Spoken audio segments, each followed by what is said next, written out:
اعوذ باللہ من الشیطان الرجیم بسم اللہ الرحمن الرحیم اللہم صلی علی محمد وعلی آل محمد کما صلیت علی ابراہیم وعلی آل ابراہیم انک حمید مجید اللہم بارک علی محمد وعلی آل محمد کما بارکت علی ابراہیم وعلی آل ابراہیم انک حمید مجید رب اشرح لی صدری ویسر لی امری واحلل عقدۃ من لسانی یفقہوا قولی ربنا زدنا علما یا مقلب القلوب ثبت قلبی علی دینک آمین۔ سورہ ہجر کا آج ہم آخری رکوع نمبر 6 کریں گے جو کہ پارہ نمبر 14 میں ہے۔ یہاں پر سورت بھی مکمل ہو جائے گی انشاءاللہ۔ آیت نمبر 80 سے دیکھیں۔ وَلَقَدْ كَذَّبَ أَصْحَابُ الْحِجْرِ الْمُرْسَلِينَ اور ہجر والوں نے پیغمبروں کو جھوٹا بتلایا۔ وَآتَيْنَاهُمْ آيَاتِنَا فَكَانُوا عَنْهَا مُعْرِضِينَ اور ہم نے ان کو اپنی نشانیاں دیں سو وہ لوگ ان سے روگردانی کرتے رہے۔ وَكَانُوا يَنْحِتُونَ مِنَ الْجِبَالِ بُيُوتًا آمِنِينَ اور وہ لوگ پہاڑوں کو تراش تراش کر ان میں گھر بناتے ہیں کہ امن میں رہیں۔ فَأَخَذَتْهُمُ الصَّيْحَةُ مُصْبِحِينَ فَمَا أَغْنَى عَنْهُمْ مَا كَانُوا يَكْسِبُونَ سو ان کو صبح کے وقت آخر آواز سخت نے آ پکڑا سو ان کے ہنر ان کے کچھ کام نہیں آئے۔ تو یہاں پہ اصحاب ہجر کی بات آ رہی ہے۔ یہ حضرت صالح علیہ السلام کی قوم تھی اور بعض اس میں اللہ تعالیٰ نے حضرت صالح علیہ السلام کو جو قوم سمود کی طرف بھیجا تھا،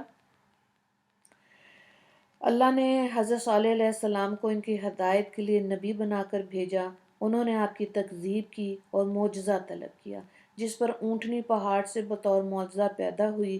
مفصل قصہ جو ہے وہ سورہ اعراف میں گزر چکا ہے۔ بالآخر انہوں نے بھی اپنے پیغمبر وقت کی تکذیب و نافرمانی کی جس پر عذاب الہی آیا اور سب مر گئے۔ قوم سمود کے کچھ افراد مسلمان ہو گئے تھے اور حضرت صالح علیہ السلام پر ایمان لے آئے تھے۔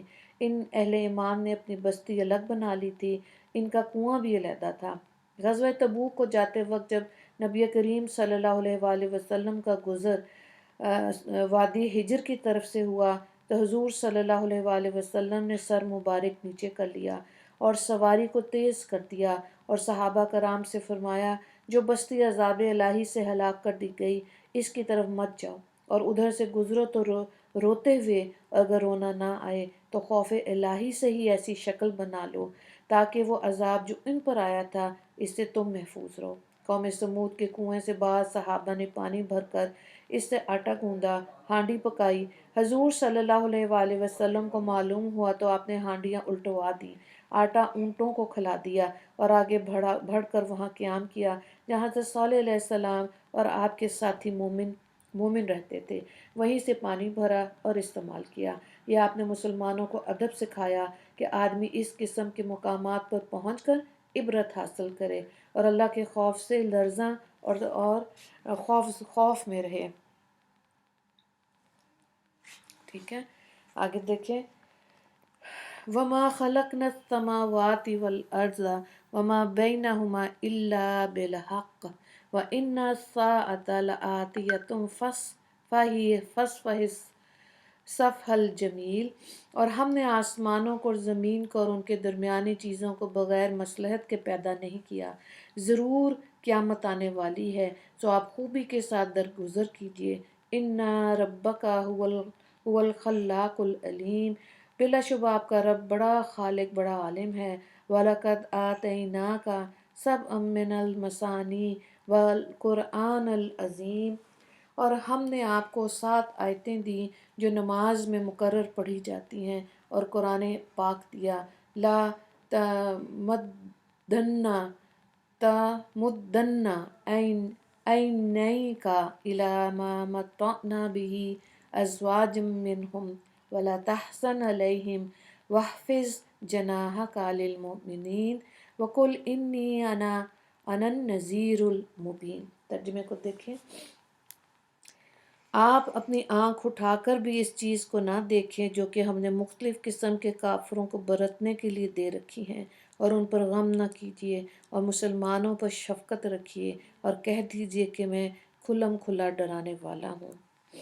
تو یہاں پر دیکھیں جو بات آ رہی ہے، ایک تو مکی زندگی کے مایوس کن حالات میں جو جو ظلم و ستم بھی تھا، جو مشکلیں پریشانی تھی، اس پر آپ صلی اللہ علیہ وآلہ وسلم کو تسلی اور اطمینان دیا جا رہا ہے، اور یہ کہا جا رہا ہے کہ کافروں کی زندگی ان کی چیزوں کے اوپر مرغوب نہ ہو۔ تو یہ آج امت کے لیے بھی بہت ضروری ہے کہ وہ بھی اس نقطے کو، اس اہمیت کو سمجھے کہ اللہ نے یہ حکم پورے مومنین کے لیے دیا ہے کہ کافروں کی زندگی تو دنیا تک محدود ہے، اور پھر آخرت میں ان کا اجر نہیں ہے۔ تو پھر ایسی چیز سے کس لیے اتنا دل پریشان کرنا کہ ان کو اللہ نے اتنی سہولتیں دی ہیں، تو وہ ظاہر ہے آخرت میں اجر نہیں ہے، اور دنیا فانی ہے، اور ان کی یہ عیش و عشرت بھی فانی ہے جو کہ ختم ہونے والی ہے۔ دوسری چیز جو اہمیت والی بات ہے وہ سورہ فاتحہ کی بات آئی قرآن عظیم، قرآن پاک میں، اور یہ وہ 7 آیتیں ہیں جو نماز میں بار بار پڑھی جاتی ہیں۔ قرآن عظیم عطا کیا سبم من مسانی، یعنی وہ 7 آیتیں جو بار بار پڑھی جاتی ہیں۔ اس سے مراد جمہور مفسرین کے نزدیک سورہ فاتحہ ہے، جس کو الحمدللہ بھی کہتے ہیں، جو ہر نماز کی حرکت میں دہرائی جاتی ہے۔ احادیث صحیحہ میں تصریح ہے کہ نبی کریم صلی اللہ علیہ وآلہ وسلم نے سورہ فاتحہ کو فرمایا یہی سبع مثانی ہے۔ اس سورت کو ام القرآن بھی اسی لحاظ سے کہتے ہیں کہ گویا یہ ایک خلاصہ اور متن ہے جس کی تفصیل و شرح پورے قرآن کو سمجھنا چاہیے۔ یہاں خصوصیت کے ساتھ سورہ فاتحہ کا ذکر اس لیے کیا گیا کہ وہ قرآن کی تمام تعلیمات کا خلاصہ اور قرآن کے تمام علوم و مطالب کا اجمالی نقشہ تنہا اس صورت میں موجود ہے۔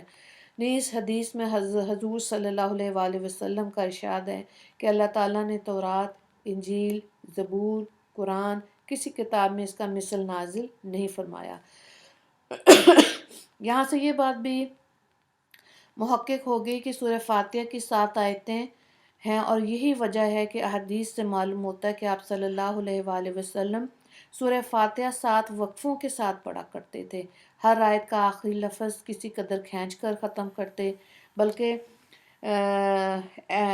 ایسا نہیں کرتے تھے کہ صرف 3 وقفوں میں پوری صورت ختم کر لی، جیسا کہ عوام الناس میں لوگ جلدی جلدی اس کو پڑھ لیتے ہیں۔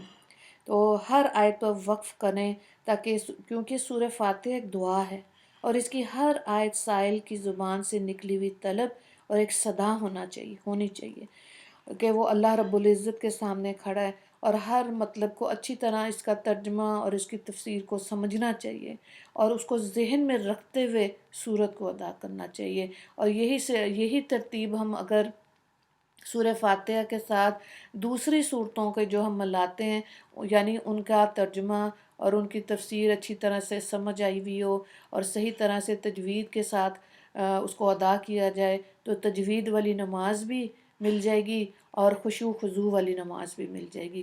کیونکہ پورا دھیان اور توجہ نماز میں اس طرح سے رہے گا۔ اللہ تعالیٰ ہم سب کو ایسی نمازیں پڑھنے کی توفیق عطا فرمائے۔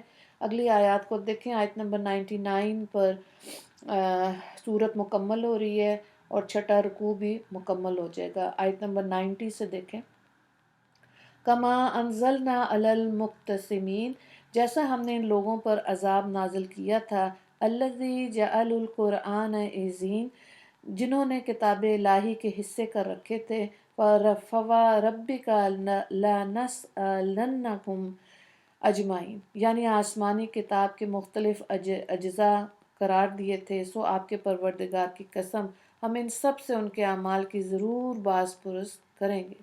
اما کانوا یعملون فازدد بما تؤمروا وأعرض عن المشرکین، پس اے نبی آپ کو جس بات کا حکم کیا گیا اس کو صاف صاف سنا دیجئے۔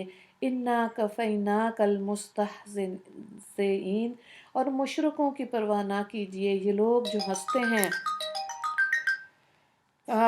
الذین یجعلون مع اللہ الہا آخر فسوف یعلمون، اور اللہ تعالیٰ کے ساتھ دوسرا معبود قرار دیتے ہیں، ان سے آپ کے لیے ہم کافی ہیں، سو ان کو بھی معلوم ہوا جاتا ہے وَلَقَدْ نَعْلَمُ أَنَّكَ يَضِيقُ صَدْرُكَ بِمَا يَأْكُلُونَ سو ان کو، اور واقعی ہم کو معلوم ہے کہ یہ لوگ جو باتیں کرتے ہیں اس سے آپ کا دل تنگ ہوتا ہے۔ فَسَبِّحْ بِحَمْدِ رَبِّكَ وَكُن مِّنَ الساجدین سو آپ اپنے پروردگار کی تسبیح کرتے رہیے، نماز پڑھنے والوں میں رہیے۔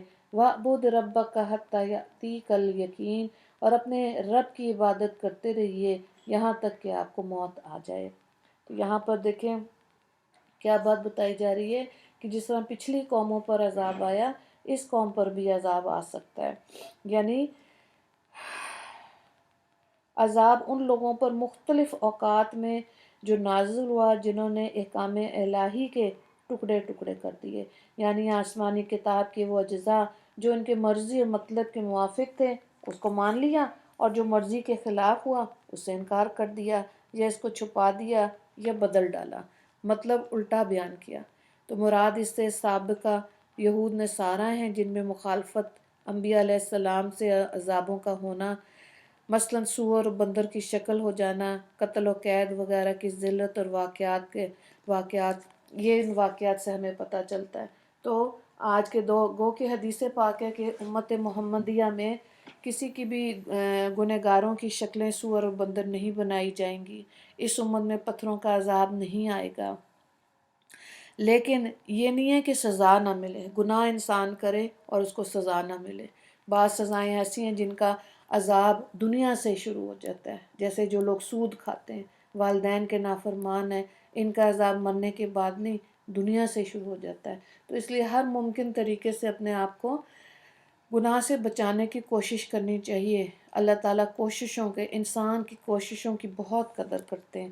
پھر آپ دیکھیں آخری آیت میں علماء نے استدلال کیا ہے آیت نمبر 99 میں کہ نماز عبادت فرض ہے اور انسان پر فرض کی گئی اور ضرورت ہے اس چیز کی کہ اس کو ہوش و حواس کے ساتھ ادا کیا جائے تاکہ نماز کی خشوع و خضوع اس کو نصیب ہو، اور اس کی معافی نہیں ہے۔ انسان بیمار ہے تو لیٹ کر بھی پڑے گا، ہر حال میں نماز کو ادا کرنا ضروری ہے، اور جب تک زندہ ہے عبادت الہیہ انسان پر واجب ہے۔ وآخر دعوانا ان الحمدللہ رب العالمین۔ 3 سوالات ہیں آپ کے پاس۔ آیت نمبر 87 سب من المثانی سے کون سی صورت مراد ہے؟ آیت نمبر 91 الذی جعل القرآن عزینہ کی وضاحت کریں، اور سوال نمبر 3 ہے آیت نمبر 99 کی تشریح کیجیے۔ دعا کر لیتے ہیں۔ یا اللہ نافرمان قوموں کی طرح ہمیں اپنی نافرمانی سے بچا لینا، یا اللہ آسانیاں عطا فرمانا، اور ہمیں حقوق العباد اور حقوق اللہ کو پورا کرنے کی توفیق عطا فرمانا۔ یا اللہ ہم گناہوں سے بچنا چاہتے ہیں، میرے مالک ہمیں اپنی خاص رحمت سے توفیق عطا فرما، نیکی کرنا ہمارے لیے آسان فرما۔ قرآن پاک میں آپ نے فرمایا فاستبقوا الخیرات، بھاگ بھاگ کے نیکیاں کرو، یقیناً ہمارے پاس زندگی کا وقت کم ہے۔ یا اللہ جتنی بھی مہلت، جتنی بھی زندگی آپ نے لکھی اس کے اندر نیکی کے کام کرنا، خیر کے کام کرنا ہمارے لیے آسان فرما، گناہ سے، برائی سے، برے لوگوں سے، برے ماحول سے ہماری حفاظت فرما۔ اللہ دنیا اور آخرت میں ہمیں نیک لوگوں سے جوڑ دیجئے، نیک لوگوں کی محفلیں عطا فرما۔ اللہ یا اللہ ہمارے عبادات اور معاملات میں اچھائی پیدا کر دیجئے، ایسے کام کرنے کی توفیق عطا فرما جس سے آپ اور نبی کریم صلی اللہ علیہ وآلہ وسلم راضی ہو جائیں۔ وآخر دعوانا ان الحمدللہ رب العالمین۔ اللہم اغفر لی مسلمین والمسلمات والمومنین والمومنات۔ السلام علیکم ورحمۃ اللہ وبرکاتہ۔